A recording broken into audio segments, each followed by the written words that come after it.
My mom just got deported. My mom just got deported.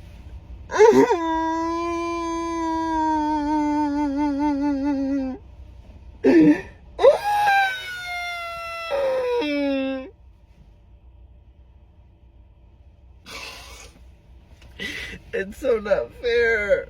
It's so not fair. She's literally not a criminal. Like, she's literally just paid her taxes. She's literally just...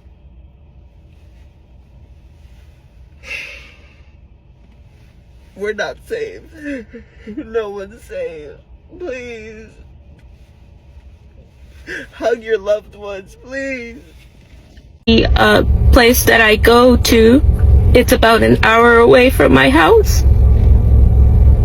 And they're closed and I have to reschedule. I don't want to cry anymore. I'm tired of hurting.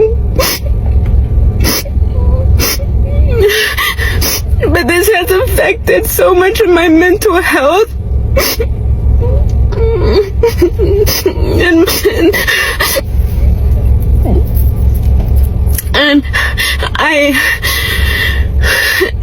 And I don't want to be weak and cry about it, but sometimes I hold everything and this happens, and I don't have anyone to really talk about it because I feel like I talk about it so much.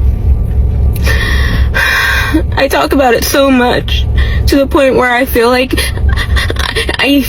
I'm repeating myself.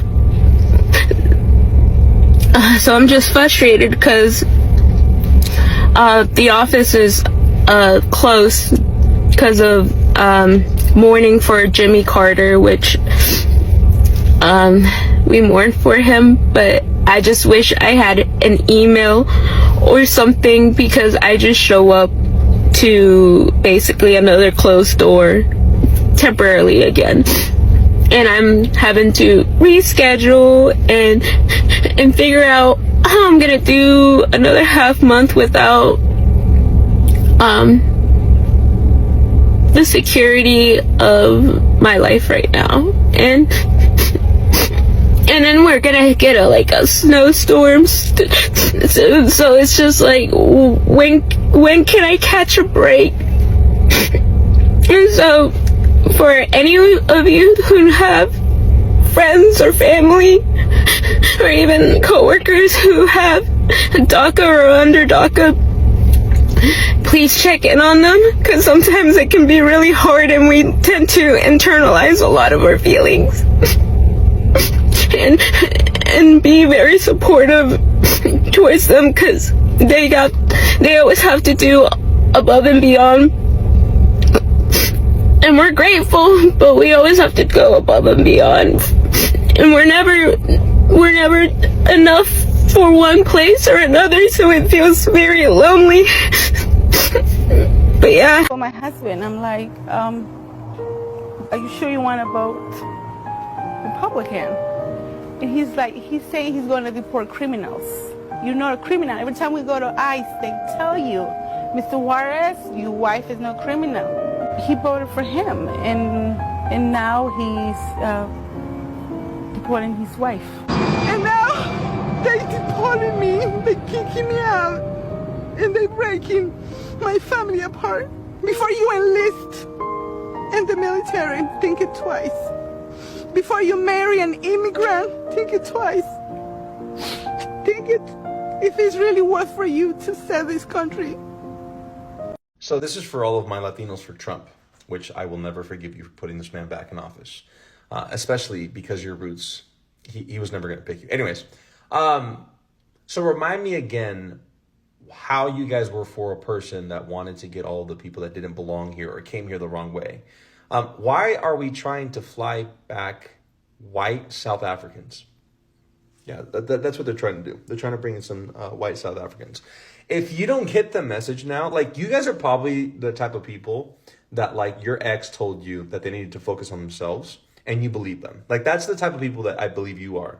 Because this man was never going to pick you. He was never for you. And the fact that you fell for the BS is beyond me. This was never about getting criminals out. This was about getting people like them back in and back in control. So like that whole rhetoric, it was a lie. I don't know if you've noticed, because you guys have been very quiet. I haven't seen a single Latino for Trump come out and like defend their stance, because you have no stance. They want us out. We are the target, okay? And you were complicit in getting this man back into power. But it's fine. Like, we'll have a whole therapy session about it. But yeah, it's very clear what they're trying to do. And you know what? Like, you can still like make amends, but you have to start standing up. Like, you have to start speaking up. Just like you were so loud to defend this man, like, we need you now to step up and get united with us and back our community up and step up, because it's getting more radical out here. And they're only doing it step by step. They were never going to come out like in, like, you know, Star Wars Death Troopers style. No, they were going to do it piece by piece, and it's getting worse. So we need all the help that we can get. And you guys need to make this right. We all know and understand that the Latino community voted against their own self-interest. And a lot of us, myself included, have been openly celebrating the fuck around and find out we're seeing with them in real time. And we all have preconceived notions of what that mass deportation would look like. But none of us really ever knew what it was and how heartless the U.S., especially the politicians, were until now. Check this out.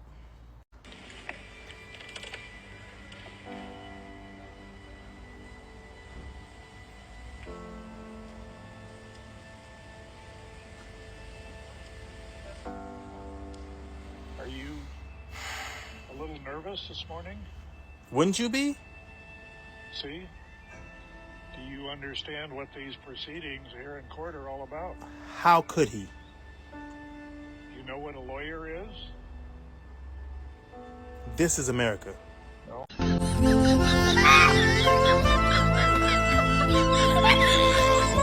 So now I'm seeing all these videos of Mexican Americans crying about how they regret voting for Trump. And honestly, I can't feel bad for you, because when we told you this would happen, you didn't listen. When it was just theoretical, it was easy to ignore. But now that your undocumented family is at risk, now that your kids are being targeted, or the kids in your circles, now that they're coming for you, now it's a problem. Listen, I get it. I have family who voted for him too, and I won't lie, it makes it very hard to process. It sometimes even makes it hard to talk to them, because how am I supposed to be okay with that? I have undocumented family. I have a trans sibling. Trump's policies directly hurt people I love. So when I see our own people supporting him, it feels like a slap in the face. And I keep asking myself, why? How did this happen? This man called Mexicans rapists. He bragged about deporting families. He made racial profiling and hate cool again. And still, some of you voted for him. And now, reality is hitting. Oklahoma just passed a law requiring parents to prove citizenship to enroll their kids in school. Texas is next. Who do you think they're coming for? Not white, undocumented Europeans, Latinos. And now some of you are shocked? What did you think was gonna happen? That they'd make an exception for you? That you're somehow a good immigrant? That Trump actually cared about Latinos? Be serious. I know some of you are gonna defend your stance with like, well, my family voted for him because they don't like socialism. They care about small businesses. They're conservative, they're religious. Okay, but at what cost? At the cost of our people being deported? At the cost of our kids being denied education? At the cost of our community being unsafe? And so now you're feeling the consequences and you want us to feel sorry for you. No. I'm saving my sympathy for the people who didn't vote against their own families. It's exhausting. We tried to tell you, but if you voted for Trump and regret it, sit with that, reflect on it, because the rest of us, we saw this coming. Please don't share any hate, not even towards Latinos who voted for Trump. This is just my personal view and my frustration about this entire situation.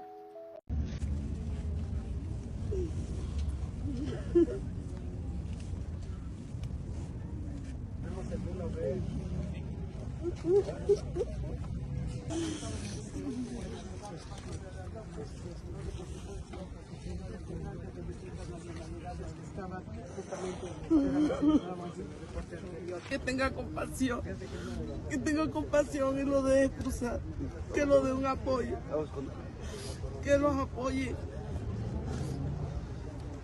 que de verdad venimos sufriendo, con 6 meses de sufrimiento. Ahorita no sé, ya no sé qué va a hacer con mi vida aquí en adelante. Watching all these videos about Latinos is heartbroken, and I wish they will get all the help they need at this point in their life. Guys, if you're just joining me for the first time, thank you so much for coming back to my channel. If you're a returning subscriber, you are the best. And if you are just seeing these videos or this channel for the first time, please do well to subscribe and watch other videos. These have been happening to the Latinos and so many other people that supported Donald Trump. A lot of people have been going through a lot because of their decision. And my prayer and my thought is with them. I pray that things get better for them. I will see you on my next one. For now, bye and thank you for watching.